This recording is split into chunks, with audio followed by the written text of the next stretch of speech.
Civil સર્વિસીસમાં 8 પાટીદારોનો ડંકો. જ્યારે ગુજરાતમાંથી કુલ 25 ઉમેદવારોએ કરી છે ક્લિયર, જેમાંથી 5 છે યુવતીઓ. નમસ્કાર, હું છું ઈમાની, આપ જોઈ રહ્યા છો ન્યૂ ગુજરાતી ન્યૂઝ. યુપીએસસી ફાઇનલનું પરિણામ જાહેર કરવામાં આવ્યું છે. ત્યારે સપ્ટેમ્બર માસમાં લેખિત અને જાન્યુઆરીમાં યોજાયેલા પર્સનલ ઇન્ટરવ્યુના આધારે આ પરિણામ જાહેર કરવામાં આવ્યું છે, જેમાં 1016 ઉમેદવાર ઉત્તીર્ણ થયા છે. એમાં ટોપ 100 માંથી 3 ગુજરાતીઓનો સમાવેશ થાય છે. જ્યારે જનરલ કેટેગરીમાં 347, ઈડબ્લ્યુએસ કેટેગરીમાં 115, ઓબીસીમાં 303, એસસીમાં 165 અને એસટીમાં 86 ઉમેદવાર પાસ થયા છે. તેમજ 1016 ઉમેદવારમાંથી કુલ 25 ગુજરાતી ઉમેદવાર યુપીએસસી ક્લિયર કરવામાં સફળ થયા છે.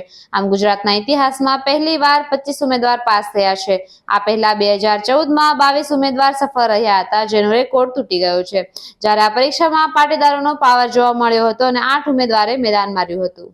આ 25 ગુજરાતીમાંથી 5 યુવતીઓ યુપીએસસી ક્લિયર કરવામાં સફળ રહી છે, જેમાં ઠાકુર અંજલિ અજય, ઝા સમીક્ષા, કંચન મનીષભાઈ ગોહિલ, ઘાંચી ગઝાલા અને મીણા માનસીનો સમાવેશ થાય છે. એમાં પણ કંચન ગોહિલ તો ખેડૂતની દીકરી છે અને તેમની માતાને તો લખતા કે વાંચતા પણ નથી આવડતું. મૂળ ગીર સોમનાથ જિલ્લા અને હાલ અમદાવાદમાં રહેતી કંચન માનસિંહ ગોહિલે યુપીએસસીમાં 506મો રેન્ક મેળવ્યો છે. છેલ્લા 4 વર્ષથી યુપીએસસીની તૈયારી કરતી કંચન ગોહિલે બીજા પ્રયત્ને જ યુપીએસસી પાસ કરી છે. તેણે વર્ષ 2022માં પ્રથમ વખત પ્રિલિમ્સ પરીક્ષા આપી હતી, જો કે તેમાં સફળ નહોતી થઈ શકી, પરંતુ પછી ફરીથી વધુ મહેનત સાથે આ વખતે પરીક્ષા આપીને સફળતા મેળવી છે.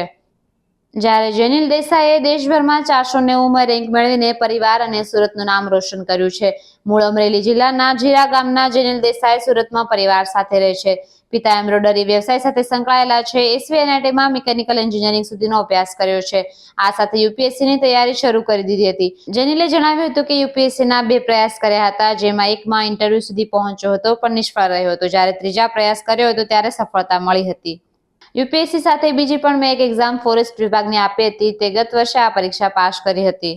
દેશભરમાં 362મો અને ગુજરાતમાં 7મો નંબર મેળવનાર સમીક્ષા ઝાએ જણાવ્યું હતું કે આ મારો બીજો પ્રયત્ન હતો.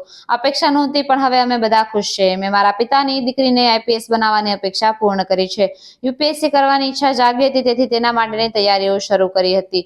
ધોરણ 12માં સાયન્સમાં A ગ્રુપ લીધું હતું. ત્યારબાદ ચાંદખેડાની વિશ્વકર્મા કોલેજમાં કેમિકલ એન્જિનિયરિંગ કર્યું હતું. સાથે જ તેણીએ જણાવ્યું હતું કે હું વોટ્સએપનો પણ ઉપયોગ કરતી નથી અને સોશિયલ મીડિયા એકાઉન્ટમાં પણ તેનો ઉપયોગ કરતી નથી. યુપીએસસીમાં આદિત્ય શ્રીવાસ્તવે ટોપ કર્યું છે, જ્યારે અનિમેશ પ્રધાને બીજું અને ડોનરુ અનન્યા રેડ્ડીએ ત્રીજું સ્થાન મેળવ્યું છે. યુપીએસસીની આ પરીક્ષાઓમાં ભારતીય વહીવટી સેવા માટે કુલ 180 ઉમેદવારોની પસંદગી કરવામાં આવી છે, જ્યારે ભારતીય પોલીસ સેવા એટલે કે આઈપીએસ માટે 200 ઉમેદવારોની પસંદગી કરવામાં આવી છે. આઈએફએસ માટે 37 ઉમેદવારોની પસંદગી કરવામાં આવી છે, જ્યારે કેન્દ્ર સરકારની વિવિધ ગ્રુપ એ ની જગ્યાઓ પર 613 ઉમેદવારની પસંદગી કરવામાં આવી છે, જ્યારે ગ્રુપ બી માટે 113 ઉમેદવારોની પસંદગી કરવામાં આવી છે. આવી જ નવી માહિતી માટે જોડાયેલા રહો ન્યૂ ગુજરાતી ન્યૂઝ પર.